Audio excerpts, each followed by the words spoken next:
This is the part 2 of the AMA with Aprajit, in which we will cover more deeper questions about becoming a design manager in India or anywhere else. Have you ever wondered what happens when you transition from the role of being a part of the team to leading the team? Are you currently going through this transition and you suddenly find yourself asking some questions you need answers to, which eventually lead to more questions? That's the exact same phase I'm in right now. And I will be asking many of these questions to our speaker, Aprajit. Aprajit describes himself as an engineer by accident and designer by fate. He started out as a service designer working with MNCs, agencies, startups, and before joining Myntra as their lead designer for their consumer apps. Now he's the design lead of mobility and ride hailing business for Gojek in Southeast Asia. We've received some very interesting questions, and I'm curious to understand his perspective about transitioning to a lead or a lead design manager role. This is the Hireworthy podcast, and I'm your host, Madhuri, speaking and asking many realistic questions to designers and product managers to understand and learn and grow. Let's get started here. Yeah, coming to self-driven, there is a lot of debate on what is self-driven, right? So, what do you look for when I say that it's a self-driven designer that you are hiring?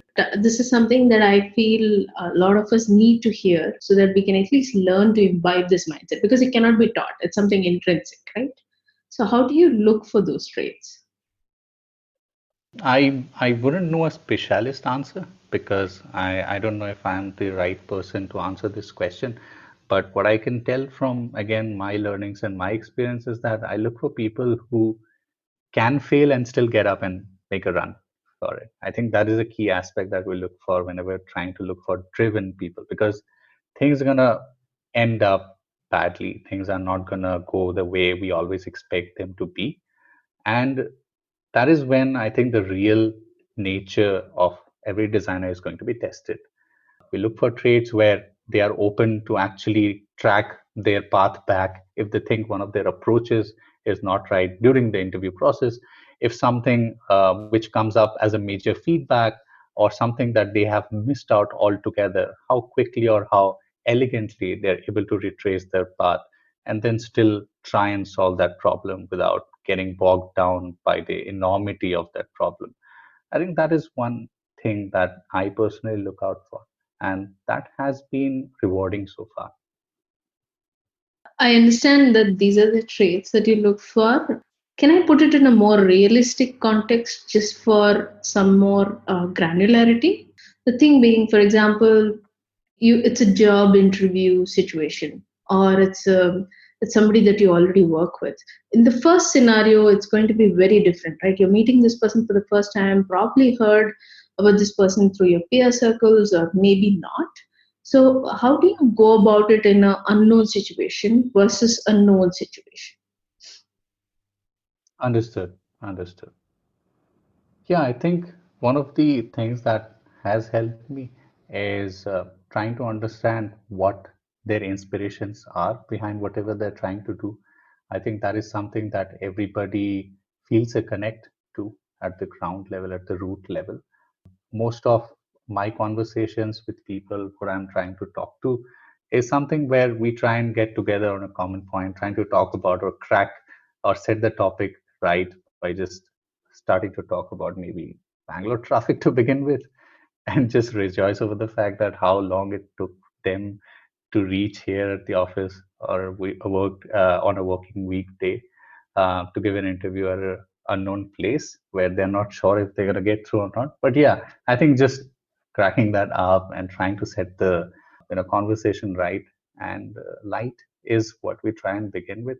But yeah, then actually I try and get down to the aspirational parts, right? I talk to them about what inspires me to be a designer, or what inspired me to actually get into this field in the first place, and what they were trying to do or what they are trying to do in the first place.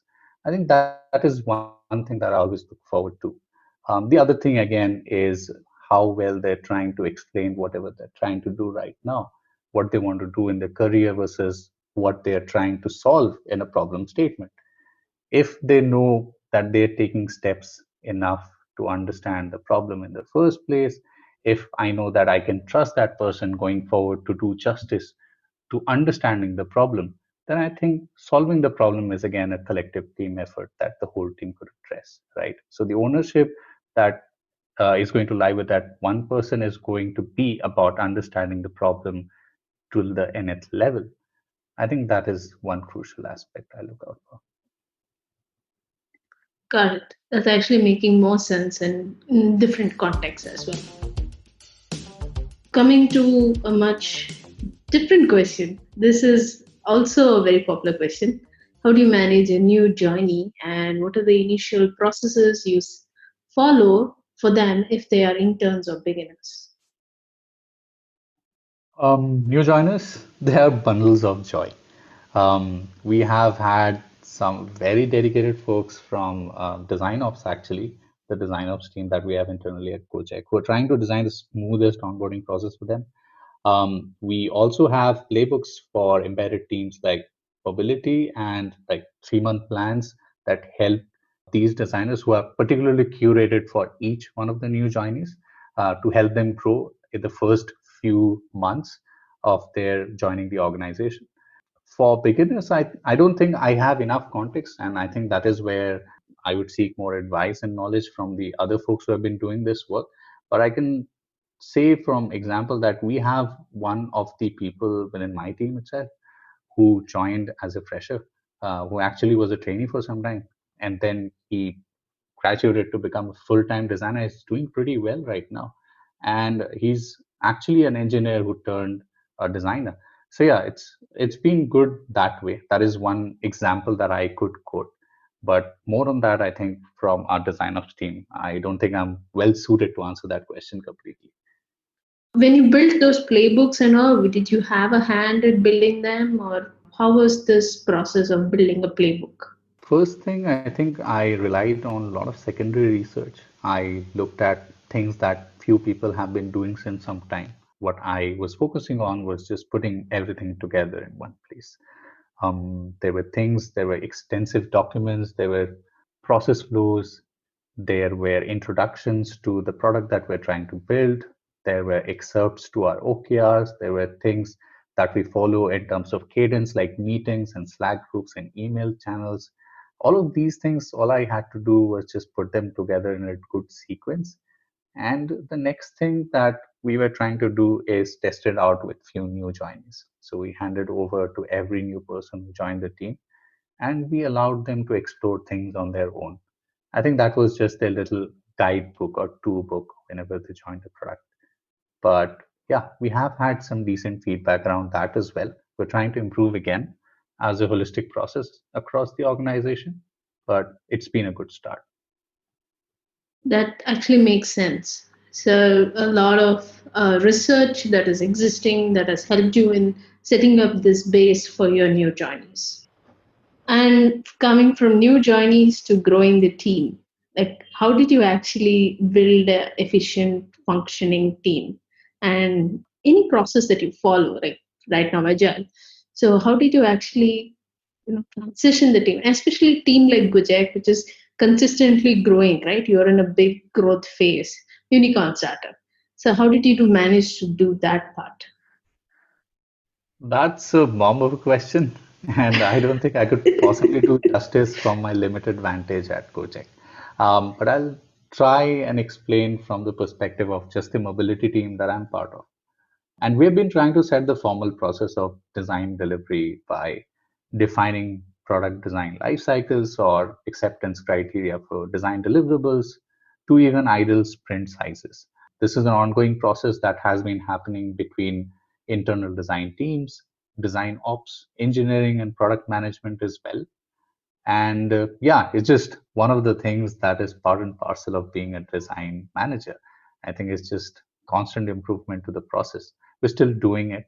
We're still trying and test things out across different products and see if they work for one product or the other. Because we have so many different products, so many different teams out here, each working in their own volume, in their own velocity, it's really hard to actually have one structure or one framework that fits all. So in that regard, we have been trying to pilot and see if a certain process works with a certain team, see that, use that as a framework or a skeleton, and then make some improvements to try and adjust to another team. So in that regard, design ops has been playing a crucial role. Coming to design ops, I know it's not part of this, but the question that I have been holding in for quite some time is it here to stay or is it a fad? That's again controversial question. I think I would leave that out to the better known fields in software industry. I think design is still learning from other fields. Engineering ops has been existing since a long time now. Product management ops is also something that we have heard about a lot. I think design is just catching up. So yeah, before we even fade out in terms of a fad, I think we have to look up to what more we can learn from the already existing ops teams that are doing some great work. And just by reading about how these teams are doing something, I think internally I was glad to actually speak to few people who are trying to build processes and systems and design ops, and it was enlightening. So I think we still have a lot to do, a long way to go before we even start considering if we are going to build relevance into the future or not. The same way a design system is supposed to work while trying to keep the UI same, I think the service aspect of design is something that design ops is responsible for. And it's even more crucial for a super app like Gojek, right? Where so many different teams, as I said earlier, working at different velocities have to still maintain the same experience. That is where design ops can only try and bring alignment through process so that everybody follows the same process and feels like, hey, it's one organization who's trying to build multiple experiences, not different teams. So true. And moving into another question, this is from Team of One, somebody who is a designer and a developer. Unfortunately, one role, two roles clubbed into one person. And how do they actually manage these tasks? And would you like to share something that they can use and learn to build upon? First of all, that's quite ambitious and brave of you. I think I appreciate that hustle. But speaking from my personal experience, that won't get us anywhere unless we want to be there. I always found myself compromising on both ends, trying to design easy in order to build faster, but that just ended up in multiple endless iterations. I had to master either of the traits in order to become better at both. So it was just one time when I chose that I want to take this one path and I had to just nail it. And I'm loving it so far. That is when I decided that I want to focus on doing good at one rather than trying to juggle between both and never excel at either of them. If I were in your position, asking that question to myself at an early career stage, I would try and convince the management to hire another person, maybe an intern whom we could train one of the skills. As I said earlier, it's just one step closer to realizing how we can multiply the output in near future with a little investment right now. That's the whole essence of managing someone, right? Got it. That actually makes sense. So convincing our management to get in another designer or probably somebody who can help out with something so that we can not compromise on both ends. That makes sense. Yeah. Yeah, I think it's just a learning process for the management as well. If you're an early company or an early startup, said that the investment right now in training someone is just scaling for the future. That makes sense. Yeah. Another very interesting question. Any thoughts around attrition in design? That's an ugly truth. Reminds me of the popular internet caption which says people don't quit jobs, they quit bad managers. As much as I can relate to this, I also think the assumption suffers from a little selection bias there. Having said that, bad management is definitely one of the prime reasons of burnout and stress, and I have experienced it. It helped me understand what should be avoided in order to keep the team focused and happy. Again, can't help but quote Julie so once again here, but purpose, people, and process. These are the key aspects of management. One pillar falls and the whole structure seems to crumble, right? So, in this regard, speaking in terms of attrition trends, particularly in, say, Bangalore or NCR, the market has been surprisingly lucrative with new challenges and better incentives to keep us designers buzzing like bees. I wouldn't know the larger numbers across the community, but Gojek Design in particular has been blessed with a very low attrition so far. Cheers again to the amazing folks at Gojek for making it a joyride every day. But yeah, I don't think I have a global perspective to it. This is all that I could say from my personal experience. Now, I think the typical backup question for this would be like, what would be your tips, tricks, and those kind of things for attrition? But I think they're just placeholders, in my honest opinion, because there is no substitution for the real thing. If they are disappointed, they are disappointed. So, how do you actually, go ahead and say that, what, this is something that is attrition is happening. So, how do we actually deal with it? How do people stick around? How can I make them stick around?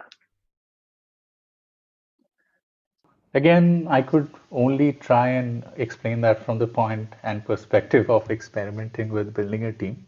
I am still learning in the process. It's too early to say that I've lost a lot of people to realize that, yeah, I did something really, really bad. But that's again one negative metric that I do not wish to track. Having said that, I think it's all about trying to keep them focused on that end goal, whatever we're trying to do. I think set the goal and the premise right for everybody, saying that, hey, what is that one thing that we all want to achieve? And trying to set individual course or tracks for all of them is what matters. You know that you have to reach a target, and you know that this is what you need to own, and this is what they're taking up as a responsibility. I think that just keeps them going on and on and on. Once we set the path right, I think it's just about keeping the momentum up, trying to make sure that there is a process that keeps a check on how things are going without us having to micromanage everything or just knock on everybody's doors saying hello, good morning. I think that's one way that I've been trying to do. But yeah, I think I'm yet not experienced or achieved enough to answer that question from a higher level. I think I have a long way to go before I can answer that correctly. No problem. I think we all have to experiment as much as possible in these areas. People aspects are highly debatable because what works for one person might not work for another person. So it's a very interesting field as well. These variables are very high. Yeah. Truly said. There was another question, that is, why design as a service is not looked upon. And product companies, design teams are often spoken about, but why service companies, design teams are not celebrated. This actually ties to your answer, which you mentioned some time ago, saying that, yeah, though we, celebrate product companies and the releases and all of that, why are service companies not celebrating their own releases? Yeah, I would like to disagree with that notion. And I would like to say that I know some brilliant work is being done out there in the service industry. Few have actually won awards for their work in the field of design as well. It might not seem, rather, it might seem less obvious as we often don't get to see the work unless it's designed for us, right? If you could just step out of a pretty bubble and see some indie work being done on the ground level to tackle ground level actual grievances instead of fighting market dominance, we realize the well isn't the world. But regardless, the good work needs to be celebrated, and we as a community should urge these consultancies or service industry to democratize their design a little bit more. You'd be surprised to see that some of them have actually cracked the ideal process of design delivery better than most upcoming products in this industry. But yeah, it's just tying back to the earlier answer that I said, right? It's just a matter of democratizing the design and just looking forward beyond our scope of the competitive environment and industry to see how much they're doing actually. Got it. Yeah, that actually closes that both of the questions quite well. So it makes sense. Yeah. We're moving into another aspect of design manager again. Of course, this episode is all about that. This is more like how relevant is design manager role and title in today's times? Any thoughts on the future of design and management? People love asking controversial questions. I think that's the good part, right? And again, I might end up in a soup for answering that with a biased opinion, but that's again one of the things that we always have to tackle with. Once you're a designer, right? You have to learn the tactics of answering it just right. Design and management, I think, go hand in hand, and they even overlap. There is so much for us designers to learn from the other fields. I would call myself a decent designer once I can estimate efforts like an engineer and consider nuances like product manager. That is just my take on being a decent, balanced designer. Once we look past the ominous distress of collaborating with them, we would come to realize how much they own and know their stuff, right? I mean, our counterparts in the industry, they just know so much more. Once we again try to iterate, uh, design is not just about delivering, but selling it too well. Once we achieve both, then we have suddenly unlocked a superpower. So yeah, in that regard, I think doing great design and also managing it or setting the expectations right or collaborating it, trying to meet all ends is going to go hand in hand while trying to actually get the design done. So is the title relevant? Still. I wouldn't know. I could only tell you if I survive this industry the next 10 years. Okay, we will check back on that question in next 10 years, for sure. Absolutely. I'll meet you then. Yes, for sure. How do you build an emotional balance with and between your team so that you can all sail the same? I think this question has to more do with alignment, right? How do you actually go through this process? Yeah, I think it has to do more with a boat than an alignment. And I, yeah, I think I love the aspect that there is the beautiful analogy of the boat in this question that says it all. Once you're on the same boat, the objective is common to all.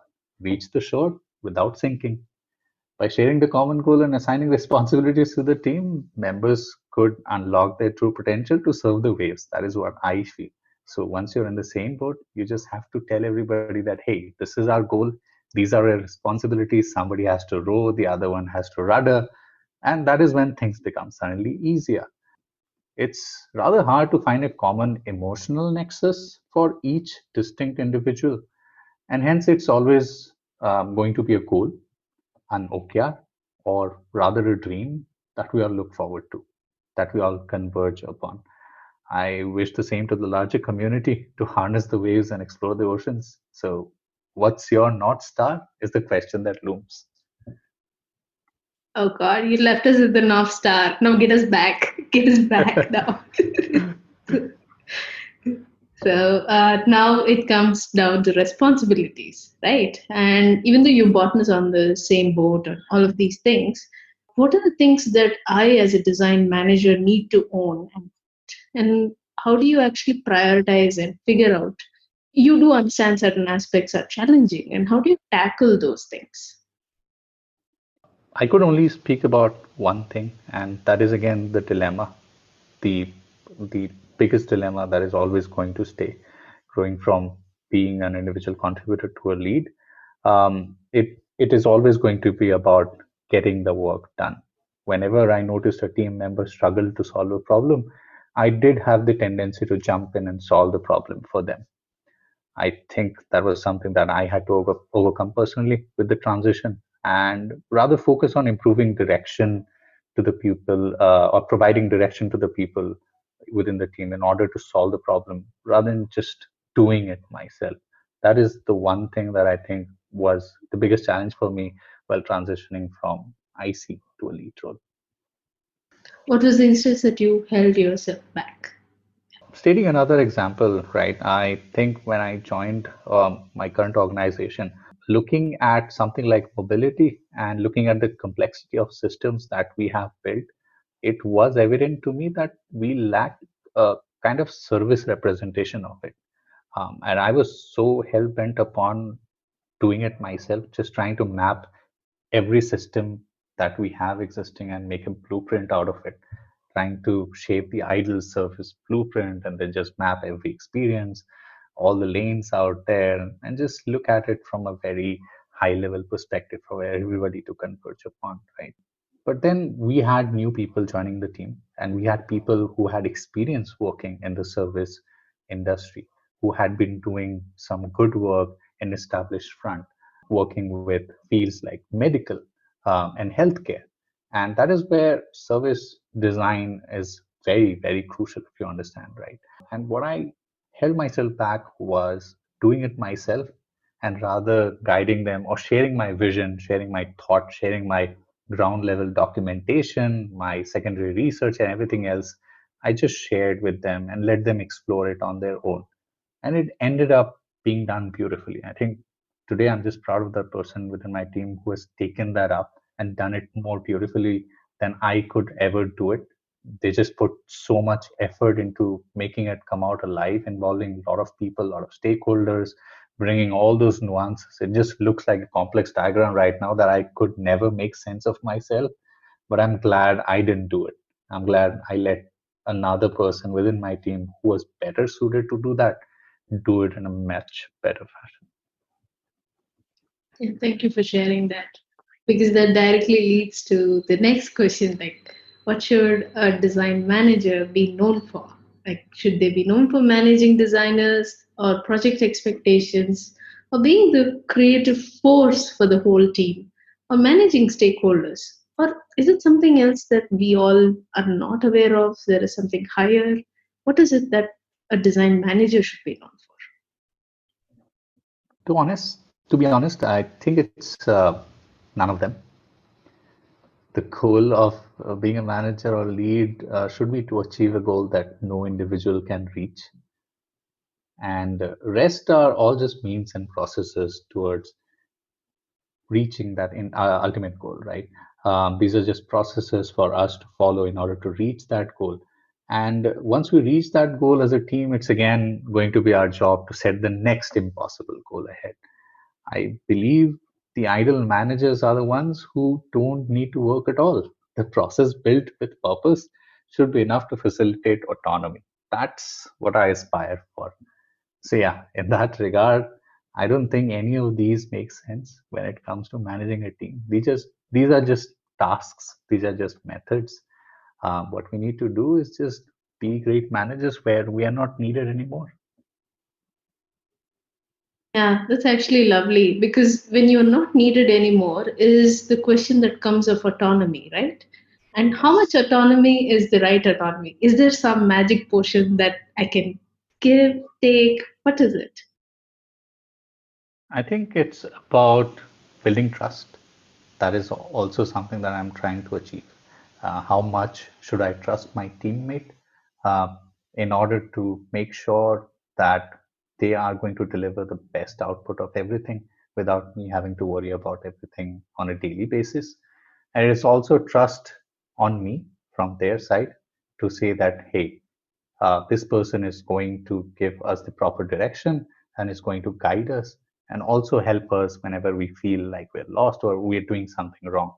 What I always keep telling my team is that don't ask for my permission, just do whatever you think is best.